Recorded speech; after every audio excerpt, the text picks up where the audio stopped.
Milwaukee pole saw with QUIK-LOK, the power is unbelievable. You get up there, it zips right through the limbs, just like a gas-powered, quickly and efficiently.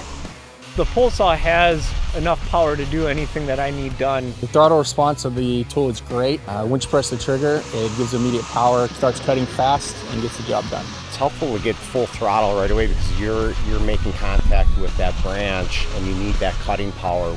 I would say it cut through just as good as any gas powered I've had. When it comes time to get those branches that are up a little bit higher, you don't have to get on a ladder. You can just put that 3-foot extension on it, adds very little weight to it, and you can reach all those branches. Get the battery on, and you're good to go. When we use the Milwaukee pole saw with QUIK-LOK, the battery life is unbelievable. The runtime we're getting out of this is just blowing us away, and we're able to put it into a commercial setting. We get over an hour with that cutting branches. The battery life is outstanding. 45 minutes to an hour. I haven't ran down a battery on a property yet.